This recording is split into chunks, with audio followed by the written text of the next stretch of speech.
welcome this morning. We're back at What Are We Screaming About, the podcast. I am so excited and so happy. I have one of my former athletes with me today, Hi, everyone. Christina Rodriguez. Class, well, we won't say what class. Please don't do that. One of my former players. And I wanted to have you on this morning because Christina is a mother of 3 boys, and her boys are just involved in Very. athletics, involved. So first of all, Christina, welcome. Thank you. And Thank you tell for us, having me here. oh, absolutely. Tell us the ages of your boys first. So Stefan is 14 years old, London is 9 years old, and Elijah is 8 years old. And I always like to add that my little ones are only 11 months apart. Okay. So what'd you say? 8, 9, And 14. And 14. All right. Well, let's start with you as a former athlete. I know you still work out. I see you working out. But as a former athlete, the lessons that you learned growing up as an athlete. I learned that nothing is given to you. You have to work harder. And I didn't understand that. I was an only child for a while, so I grew up just having it my way. And it wasn't until I decided to do high school sports and I was like, why am I struggling? And I didn't know how to explain that to my parents, and I just felt like I was entitled. And so that's something that I learned, and that I also learned as I was in college and I was taking courses and I was applying for internships. You have to work hard. It's a competitive world. And I'm not blaming my parents. I love my parents. They did the best that they could, but I also think they kept me in a bubble. Yeah. And that's what I don't want to do with the boys. Yeah. Well, you mentioned a couple of things there. Number one, entitled. That's something I feel, just my opinion in our society right now. It is entitlement. And you see it especially in sports. I see You it. see it in sports, maybe you're the coach's son, or maybe you're come from an affluent area and you Right. feel as though, well, I'm entitled. Right. Do you see that with your sons? Do you see any form of entitlement? I do not. They know they have to go out there and work hard. And sometimes they are upset. They're like, we've been working hard, and we still don't have that spotlight. I'm like, keep on working. Yeah. That's all I can say. Keep on working. There's always going to be someone better than you. And I keep it real and raw, because even with just today's world, even just with my job, everything is a competition. You have to be 10 steps ahead. You have to sell yourself pretty much. Absolutely. You do. Yeah. Well, the hard work, I know you've had hard work instilled in you. We won't go too much into us, but I worked you girls hard. Now you're a young woman with a great work ethic. Any of that come from what I put you through? Yes, actually, you know what I always remember when I'm working out and I want to quit? You know what I think about when we used to make us do stairs right here down the hall? I'm like, don't give up, don't give up. So, I remember there was times where I was running on the field and I was so out of breath, and you were like, keep on going. And that really helped me, just even now as an adult when I'm working out. It's like, keep on going. Well, you have to keep on going, and you're a mother. Yes. And to me, I think the greatest people on earth are mothers. Yes. Because mothers can have a bag here, have a child here, carrying this, carrying that. Women are so strong. And that's what I wanted to instill, and I still to this day instill into my players, is I want you to be strong, independent, young women. Yes. And you are definitely the epitome of that. So high Thank five, you. girl. High Thank five. you. All right. All right, let's get into your boys, because I know you've got them involved in track and field, basketball, football. You know what I love about that? That's old school to me, because you've got your kids playing all different sports. They're not specializing at 8 years old. Right. They're able to work on different, muscle skills, motor skills, that type of thing. So tell me why. Why did you jump so heavily into sports with your boys? So it all started with little Stefan. His dad played football his whole life, college ball. So when we found out we were having a boy, I was excited. I said, woohoo, he's going to play football, right? Turns out he wanted to play basketball and baseball. As he started getting older, baseball was it was too slow for him. Yeah. He didn't want to play anymore. So then he was really good at basketball. And I said, oh, great. Like, this is what I'm going to focus on. I did for a while focus just on basketball. Yeah. Oh, I remember. Yes. And he did not like track and field, but oh, well, you want to be an athlete? You have to run. That's the way I see it. So we were focused just on basketball. Then the little ones came along, and we were at a track meet, and a coach approached me and said, "Hey, we're having a camp. Can you bring Elijah and London, my youngest ones?" And I did, and they were like, "We want to play." Signed them up. And it just became something, it came to them so naturally to play basketball, run track, and football. And I did not realize, and I didn't know at the time, that they were going to be natural players when it came to football. And so it just, here we are, we're playing football. But you know what? You said something beautiful. I got to stop you for a second because you said that the younger ones came to you and said, we want to play. Because so often these days we know that parents are forcing kids to play. So to have young ones like that say, I want to do it, I want to play, I love that. Yes. I love that. And so I asked little Stefan, I said, are you interested in playing football? So he's a junior. His dad's family comes from a football family. So every time people see him, they're like, are you playing football? And he would be like, no. And they're like, but you're a Garcia. You should be playing football. So I asked him, I said, do you want to play football because you want to do it or because you feel pressured to? And he's like, no, I want to try it. And then I saw the shift when he started coming to St. Genevieve to here for 7th grade. And I was like, okay, sure, let's put you in Pop Warner. He played, you know, he learned from his mistakes. And now he's out there training with Para on the field and weight room. And I see the confidence and I'm like, oh my God, he wants to do it. He's just like, Mom, I have field today and I have weight training today. And I'm like, okay, great. So my job for him is just to make sure that he's there. Yeah. So I tell them like, my job is to make sure you're there, to pay whatever fee I need to pay. But if I'm taking you somewhere or you're going to participate in something, I need 100%. Yeah. I don't need 80% because I could be at home doing something productive. I love it though, Christina, because you are, I mean, you're a great mom. You're you. a loving mom, but you're a tough mom Very. in the sense of if you're going, no matter what it is, if you're going to do this, you're going to give 100%. Right. And if you're not giving 100%, we're not doing it. Exactly. Well, we've got Stefan here today. We're going to bring him in a minute. We're going to have him talk for himself. But Oh, he'll tell you. He's going to tell you. I just wanted to ask you, because I know, I follow you on Instagram and I see the private trainings. Why do you have your kids involved at such a young age with private trainings? It's competitive out there. One, they're still little, and I want to help them develop and have like the proper foot movement, even like on the track, for them how to use blocks. Yeah. You know what I mean? So it starts now. Why I don't want them to be older and we're trying to fix something and then they can't get out of the habit of doing what they're like the wrongs I want to say. Yep. And it's just important to keep them active and keep their bodies going. Do they need recovery time? Yes. But recovery, it comes with massages. They have it. Massages. At 8, 9 years old? They get pedicures. Oh, you know what I mean? But it's a reward. That's entitlement, girl. That's entitlement. But this is the way I see it. They're like a car, right? And they're going and going and going. I also need to maintain them, and I need to maintain their bodies. And it's not just they don't get a massage every week, but they get it. They get their massages. You're killing me with that. And and also eating good meals. You know what I mean? But the training is really important just because it's really competitive.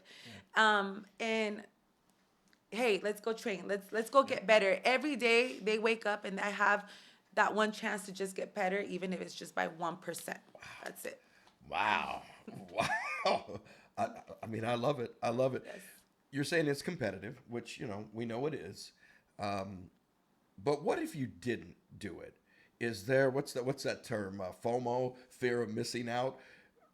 Are you afraid or are you concerned that if you don't do it, that they may miss out on opportunities? Is it becoming almost like a requirement to do private lessons, private training, eating healthy at 8 and 9?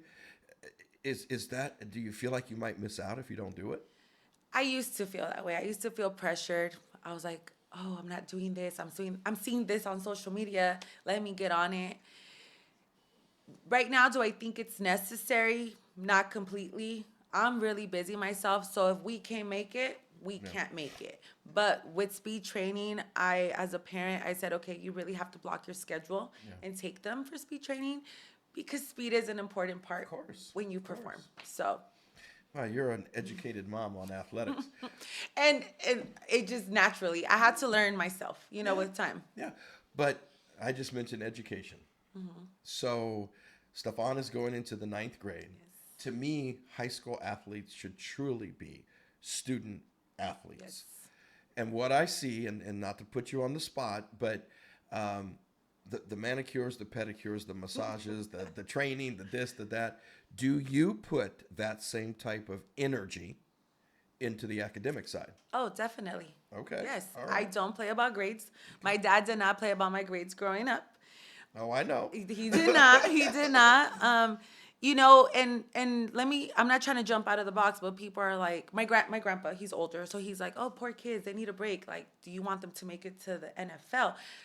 No. What I want them to do is to get a scholarship, a university scholarship, so that they have the opportunity to pursue something that they want to do. And this is going to sound so silly, but I want to die in peace, and I want to die knowing that I set them up, because I'm not always going to be here. So when I die, I know they have an education. Who knows? They might be business owners, but at least they have that education as a backup. And so I tell Stefan, they have a tutor. They have a tutor. Good. We have an amazing tutor. If he's struggling, if my son, if little Stefan tells me like, "Hey, I'm struggling," or I hear from his teacher, I'm like, "You have George's number. Why haven't you called him?" All I have to do is just, we have to set up a day, a time. George goes to our home, and all I have to do is Zell him. So I'm like, "You have the opportunity." I said, "You have teachers that are willing to work with you. Communication, and it's okay. You don't always have to get it right the first time, or understand it. But if you're not going to do well in school, and if you're not going to behave in school, I'm taking you out." But see, I love to hear that. I love to hear that because with travel ball, with club sports now, it used to be on the weekends. We're now seeing kids going to tournaments, showcases. They're missing an entire week, maybe more, of school. And my first thought to that is adults. Where are the adults saying these kids need to be in school? Yes, I believe 100% in sports. I'm a former Division One player myself. But things have changed so much to where the sport is becoming such the focal point that are we losing out on the academics? So to hear you say he has a tutor, hey, you pick up the books, you get your books done, is pleasing to me because the percentages are low of getting a college scholarship. The percentages are very low going to the pros. So to hear you say, be a businessman, be a business owner, good for you. Because there is a means to the end in terms of if he has that athletic ability and that can pay for his education, then let's go for it. Right. But man, I just really feel like we're at times doing a disservice to these young kids because it's sports. Yeah, and So- I refuse. Good for you. Well, I mentioned Stefan. Stefan is here. Stefan, come on in. We're going to bring Stefan in so everybody can see what Stefan looks like and hear from him. So this is Stefan right here. Welcome to the show. Thank you. Thank you. So you're going into the ninth grade. You're currently an eighth grader. You've heard your mom talking about, the athletics and all of that. Do you really get pedicures? I love it, man. I love it. Massages?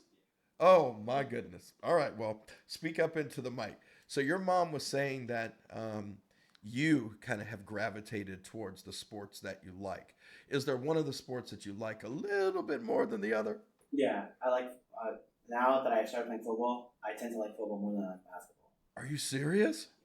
Because ever since I've known you as the basketball guy. I just saw you playing in an all-star game yesterday. Basketball. So football. Tell me why football. Well, football is like just a fun game, so it's so fast paced, and one mistake and coach takes you out. That's just only accountability to yourself. In basketball, you miss a couple shots in a row, coach just keep telling you, "Hey, you're good, keep shooting the ball." In football, you miss a tackle. What if that missed tackle goes for a 50-yard touchdown? You don't know. So whether that tackle is the game-winning tackle or the game-losing tackle, you're gonna be held accountable. Wow. Well, that's good because you got to be held accountable in life. So to use what it sounds like to me is you're using football almost as life's lessons of holding yourself accountable. Now you do know you're going to miss a tackle or two, That's okay. You're going to miss a tackle or two. But I know mom has instilled perfection, right? So tell me about your mom. And she's sitting right here. She's not going to get upset. You're still going to get your massage tonight, your manicure and pedicure. Um, what lessons are you learning from your mom as a young guy, as an academic student, and as an athlete? Well, I've learned a lot of lessons from my mom throughout the years, and she's always instilled in me: if you don't get your grades up, you're not gonna play. If you're acting up in school and not listening, this tournament, no. So she's instilled in me: you gotta stay in the books, and you gotta be on the court in the field. If you're not 100% here, I can't trust you to be 110% over here. Wow. So that's just really what she's instilled in me over the past few years of playing sports. Wow. We need to bottle that up and sell that. I mean, that's fantastic to be such a young guy at 14 and to really live that. I mean, for you saying it, I can feel it. I can feel it. It's authentic coming from you. What are your goals? What is it that you're kind of seeing like I could utilize sports to do what for me? Well, what I really want to do is get a college scholarship to go play for free. And really, what my mom is just, like, she's putting so much hard work, and like I feel like I can go do this. If I do this, and if I use that to go do this, complete that mission, then I'm already on the right track. Because if you're on the wrong track, if you're messing up in school, if you're going out with friends daily and missing out on practices, that's just like the chances are going lower for your scholarship. And the coaches see that, and if they hear about that, scholarship's gone. Wow. Wow. Well, I know you do a lot. Do you ever feel burnout? Do you ever feel like, man, I just want to put all this training aside and just relax? I'll be honest with you, yes. Yeah. No, be honest. I mean, so you do feel it. Yeah, but then I realized like my mom is dropping this much money and she's taking out this amount of time when she could be doing something else productive at home. And I'm like, I can't quit. If I quit now, all the sacrifice is just gonna waste. Wow. Wow. But don't get me wrong, I still let him have a life. Okay. He's still sometimes 14. 14, He's yes. got to be 14. Yes, he does. So if he wants to go to Six Flags with his friends, he goes as long as there's an adult with them. Sundays he's usually off unless he wants to go train, and he'll ask me like, "Can I go train today?" I'll be like, "Are you sure?" He'll be like, and I'm like, "Okay." So my job is to take him, but he still has his free time. I want him to enjoy life, and he's about to transition into high school. So I'm like, let's enjoy this. Let's enjoy this. Yeah. Time. Something else, and I'm old school. I say it all the time. Every time I'm on this podcast, I talk about how old school I am. But back when I was growing up, we would just go to the park with friends. We would just go play, Right. not organize, just go play for 6 hours. Right. Fuss, fight, work it out, not work it out, Right. but go back the next day and play again. As a 14-year-old, do you go out just with friends and just play on your own? Or is it most of the time just organized sports? Most of the time it's organized sports. Yeah. And I get that. And especially, I mean, I grew up, in a smaller town than Los Angeles, here. So things are a little bit different safety-wise and just letting you go out and roam the streets for 6 hours playing ball. But to me, there's something in just doing it on your own. And you talked about mistakes and holding yourself accountable. When you're just out playing pickup in the park with your friends, you can make mistakes. And in my opinion, making mistakes, having failure at times, gets you better. We had a guest on, she's a therapist, and she said a line that I won't ever forget. She said, to learn how to fail successfully. She talked about it's okay for parents to go in the backyards. Sometimes when you're younger, or even you being an older brother, you go out and you beat your brothers all the time in one-on-one basketball. But sometimes to see a parent or an older sibling fail and miss shots can be healthy, because we have to learn how to fail to be successful. So this is what I'm saying to you: going into the park, playing with your friends, playing on your own, you're going to miss a lot of shots because you're just out there having fun. So with all the organized sports that you play, are you having fun? Yeah, I actually am. Yeah, I mean, it may be tiring, it may be draining, but at the end of the day, you gotta realize, hey, I'm doing what I love with the people that care for me, the people that I love. So really, I heard this saying a lot. It's not work if you actually enjoy doing it. If you're just going just because like if you're going like, oh I've got to do this again, I don't want to do that, but I got to go anyways. Yeah. Then it's not going to be fun. Time's going to go by slow. But if you have a workout, you're like, wait, I got this workout. I didn't think I had it today. Let's go. Then that time's going to go by like this, and then you're going to want to do that workout again. Because you're going to get older and older, and then by the time you say like 40, you're like, man, I really wish I could play that sport in high school, or I really wish I didn't miss that workout because that workout could have got me at a higher level. And can I add with Stefan? I know he enjoys it because he plays with passion. And when he loses, it's personal to him. And sometimes it's okay. I'm like, it's okay. It's you're going to lose, and losing is just going to help you. But he really cares, you know. So I know he does enjoy it, and he may not go to the park and play just because we live in LA and it's scary. It's scary just to let them go, but he has access to my parents' house, and he'll grab a baseball bat, like a plastic one, and just with the ball. What do? You hit the ball. He plays basketball in the backyard, or sometimes he'll go and play catch with my brothers or his brothers. Yeah. So he naturally does that. But one thing I do want to add is he's so passionate about what he does, and I actually do appreciate that. Yeah, just as long as the fun is there. Yes. Because when it becomes a job, or it feels like a job, and I know that's how it felt for me when I went to college, started playing college football, it became a job. And I know after my freshman year, I lost the passion. The fun wasn't really there because it was just year-round, crazy training. And there were times I just wanted to be a college student. Right. You know? And so that's why I asked those questions. I found that love again later on in my career in college. But I'm telling you, after my freshman year, I was like, I don't know if I want to do this. So keep that fun, keep that passion. When you need a break, and Mom, when he needs a break, let him have a break. Yes. Because, you know, your passion is there, your foundation is there, and you're on the right track. You're on the right track because your attitude is so fantastic. But I'm going to say it again. When you need that break, take a break, all right, and enjoy. Especially when you start traveling more. You know, the travel, being a high school player, you know, you're traveling, and you still have to come home and do what? Homework. Homework. Because you got to be the guy who, A, academically you're strong, B, athletically you're strong. But you know what the third component is? Your character. Because when college coaches are spending, and you get that college scholarship, and they're spending thousands of dollars on you, they want to make sure they're getting a good person first. And the foundation that you have, you know, from your mom and your upbringing, man, you're on the right track, brother. You're on the right track. So just give me real quick a piece of advice you would give to your younger brothers about playing. Now, they're 8 and 9. They're not 14, but they're 8 and 9. So what advice would you say to them as they're following in your footsteps? Some advice I would give to them is stay in school and stay locked in all the time.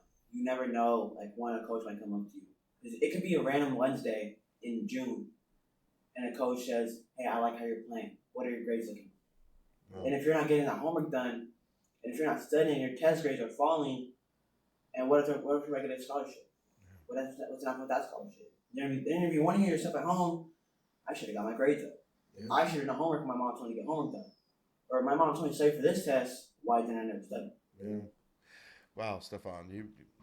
And I will add, and I think he's saying that is because the kids have training, or right now with track season, we get home pretty late, and the youngest one doesn't want to do his homework.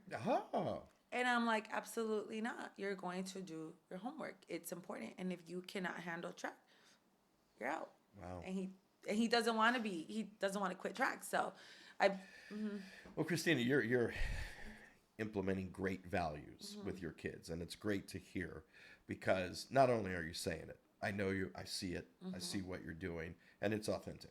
Thank you. So congratulations on that. But thank you. What is something, since you've got 3 boys playing and playing heavily, what is a piece of advice that you would give to parents? You can look right out there. What a piece of advice would you give to parents with young kids playing sports? One, it's okay to make all the sacrifices that we're making. We're not missing out, so it's okay. But just do the best that you can. You may not have the means to pay for training, and that's okay. But there's other programs like Parks and Recs. Just put them in different sports and let them decide. Just because we want it doesn't mean they want it. So let them decide. They may be young, but their voices matter as well. You know, it can't feel like a job for them. So, Wow, you guys have been great. I mean, you. this is pleasing to me to Thank hear you. because I know how dedicated you are to the athletics, but it feels like, and I know that you're keeping a balance on your kids, and that's fantastic. Yes. Personally, I'm so proud of you. Thank you. It's a pleasure coaching Thank you, Thank and you. to see what you're doing now as a mom with your kids. It brings joy. Thank It brings you. joy. So thank you, thank you, thank you. What are we screaming about? We're screaming about the right thing here today because you're doing it right. Thank you. Keep it up. I High appreciate five. it. Thank you. Stefan, go ahead, buddy. Might I add, you know how you said coaches look for character? Yeah. If your grades are, and if you're in sports and you're doing great, they're going to talk to teachers, hey, what's this kid doing in lunchtime? How does he act walking on lunch? Does he talk to other kids that are lonely? They're looking for grades in sports. They're also looking for, can this kid act right? Will he keep his locker clean? Will he make sure the teacher's classroom is clean? That's also what they're looking for me. Wow. Stefan, you've got the Pittsburgh Steelers on, but your mom mentioned businessman. I hope and I pray one day you become a CEO, a leader of this country, because we need that type of character, that type of attitude, and you're sharp. You're a sharp young man at 14 years old, so I'm proud of you. Well done. Well done. What are we screaming about? There it is. You heard it. Christina Rodriguez and Stefan, her son. Let's rock and roll. Let's go. You said it. Stay locked in, brother. Stay locked in, folks.